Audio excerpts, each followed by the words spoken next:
Hello friends, welcome to my channel. நீங்கள் தினமும் காசு சேமிக்க முடியலன்னு சொல்லிட்டு நினச்சிட்டு இருக்கீங்களா? உங்களுக்கான ஒரு சிம்பிளான ட்ரிக்ஸ் ஒன்று சொல்ல போகிறேன். அது என்னன்னு தெரிஞ்சுக்கிறதுக்கு முன்னாடி இந்த சேனலை சப்ஸ்கிரைப் பண்ணாதவங்க சப்ஸ்கிரைப் பண்ணிக்கோங்க. ஒரு லைக் பண்ணிவிட்டு உங்கள் ஃப்ரெண்ட்ஸ் அண்ட் ஃபேமிலிக்கு வந்து ஷேர் பண்ணிவிடுங்க. வாங்க வீடியோக்குள்ளே போகலாம். இன்னைக்கு நான் உங்க கூட ஷேர் பண்ண போகிறது என்னன்னு பார்த்தீங்கன்னா, ஒரு சூப்பரான ஈஸியான சேவிங் ஐடியா தான் இன்னைக்கு நம்ம பார்க்க போகிறோம். அது என்னன்னு தெரிஞ்சுக்கலாமா? வேற ஒன்றுமே இல்லை, ரொம்ப ரொம்ப ஈஸியான நியூ மணி நோட் சேவிங். அதாவது புதுசாக இருக்க ரூபாய் நோட்டு, அதை தான் நம்ம எப்படி சேமிக்க போகிறோம்னு சொல்லிட்டு பார்க்க போகிறோம். இது ஆரம்பிச்சதே உங்களுக்கு தெரியாது, அந்த அளவுக்கு இருக்கும். உங்களுக்கு பெரிய அமௌண்ட்டாகவும் உங்களால் சேமிக்க முடியும். இந்த சேவிங்ஸ்க்கு நீங்கள் டெய்லி வந்து எஃபர்ட் போட வேண்டிய அவசியம் இருக்காது. ஏன்னு பார்த்தீங்கன்னா, இந்த மெத்தட் வந்து ரொம்ப ரொம்ப ஈஸியாக இருக்கும்.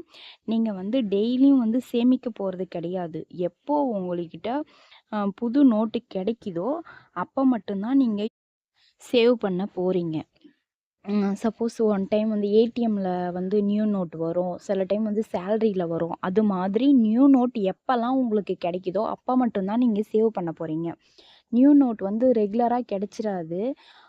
சம்டைம் அப்பப்போ கிடைக்கும், அவ்வளோதான். அதை வச்சு நம்ம சேவ் பண்ண போகிறோம். அதனால் இது வந்து உங்களுக்கு பெரிய கஷ்டமாக தெரியாது. உங்கள்கிட்ட எப்போல்லாம் வந்து நியூ நோட் வருதோ அப்போ நியூ நோட்டை மட்டும் எடுத்து வச்சுக்கோங்க.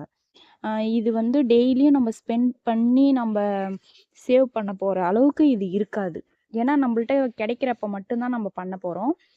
அது வந்து எந்த அமௌண்ட்னு பார்த்தீங்கன்னா, உங்களுக்கு எது கன்வீனியண்ட்டாக இருக்கோ, 10 இருக்கலாம், 20 இருக்கலாம், 50, 100, 500ன்னு நீங்கள் எதை சேவ் பண்ண போகிறீங்களோ. இப்போ நான் வந்து எல்லாமே சேவ் பண்ணலாம் அப்படின்னு சொல்லிட்டு நான் ஒரு ஐடியாவில் இருக்கேன். நீங்கள் வந்து இல்லை, எனக்கு 500 மட்டும் சேமிச்சா போதும், இல்லை 200 மட்டும் சேமிச்சா போதும் அப்படின்னு நீங்கள் நினைப்பீங்க. என்னை பொறுத்த வரைக்கும் நியூ நோட்டுன்றது எல்லாமே, நீங்கள் வர்றது எல்லாமே சேவ் பண்ணலாம். நியூ நோட்டு சேவிங்கை பொறுத்த வரைக்கும் இதோடைய பெனிஃபிட்ஸ் என்னன்னு சொல்லிட்டு பார்த்தீங்கன்னா, இதுக்கோசம் நம்ம டெய்லியும் வந்து எஃபர்ட் போட போகிறது கிடையாது. டெய்லியும் ஒரு அமௌண்ட் எடுத்து வைக்கணும் அப்படின்னு சொல்லிட்டு. எப்போ உங்கள்கிட்ட வரப்போதோ அப்போ மட்டும்தான் நீங்கள் எடுத்து வைக்க போகிறீங்க. அடுத்தது வந்து நம்ம எவ்வளோ அமௌண்ட்டு சேர்க்குறோன்னு நம்மளுக்கே தெரியாது. ஒரு நாளைக்கு 2 நோட்டு கிடைக்கும், 3 நோட்டு கிடைக்கும். அதனால் அமௌண்ட் வந்து என்னன்னு நம்மளுக்கே தெரியாமல் சேவ் ஆகும். செலவும் கொஞ்சம் கண்ட்ரோல் ஆகும். நம்ம நியூ நோட்டு செலவு பண்ணுறதுக்கு வந்து கொஞ்சம் கஷ்டப்படுவோம். மனசே வராது. அது மாதிரி இருக்கும்போது செலவு கொஞ்சம் கண்ட்ரோல் ஆகும். இந்த அமௌண்ட்டு சேர சேர இது வந்து உங்களுக்கு ஒரு எமர்ஜென்சி ஃபண்டாக உங்களுக்கே தெரியாமல் உங்கள்கிட்ட சேவ் ஆகும். இந்த நியூ நோட்டு சேவ் பண்ணுறதுக்கு பார்த்தீங்கன்னா, நீங்கள் தனியாக ஒரு பிக்கி பேங்கு இல்லைனா பர்ஸு, இல்லை உங்களுக்கு பிடிச்ச மாதிரி பாக்ஸு ஏதாவது ஒன்று எடுத்து வச்சுக்கோங்க. அதில் நியூ நோட்டுன்னு அதுக்குன்னு தனியாகவே எடுத்து வச்சுங்க. இல்லை உங்கள்கிட்ட லேபிள் இருக்குன்னா லேபிள் கூட ஒட்டிக்கலாம். ஓகேங்களா?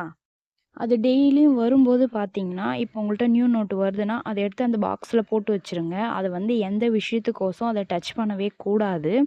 எவ்வளோ நாள் வந்து நீங்க சேர்க்க போறீங்கன்னு சொல்லிட்டு நீங்களே ஒரு கோல் செட் பண்ணிக்கோங்க. 3 மாசம், 6 மாசம்னு சொல்லிட்டு, இல்ல 1 1 மந்த்ல இவ்வளோ அமௌண்ட் வந்தா நான் எடுத்துருவேன் அப்படின்னு சொல்லிட்டு நீங்களா வந்து ஒரு கோல் வந்து செட் பண்ணி வச்சுக்கோங்க.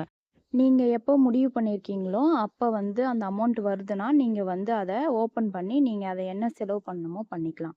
நானும் வந்து இந்த பாக்ஸ்ல சேவ் பண்ணி வச்சிருக்கேன். இது வந்து 1 மந்த்தா நான் வந்து சேவ் பண்ணிட்டு வரேன். நானும் வந்து 3 மந்த் இல்லன்னா 6 மந்த் சேர்க்கலான்னு சொல்லிட்டு ஒரு ஐடியாவுல இருக்கேன். ஓகேங்களா? இந்த ஐடியா உங்களுக்கு ரொம்ப யூஸ்ஃபுல்லா இருந்துச்சுன்னா, ஒரு லைக் பண்ணிடுங்க. கமெண்ட்ல வந்து ஸ்டார்ட் பண்ணிட்டேன் அப்படின்னு சொல்லிட்டு டைப் பண்ணுங்க. மறக்காம சப்ஸ்கிரைப் பண்ணிடுங்க. இத வந்து ஒரு சேலஞ்சா நம்ம வந்து ட்ரை பண்ணலாம். ஓகேவா? நெக்ஸ்ட் வீடியோல பார்க்கலாம். பாய்.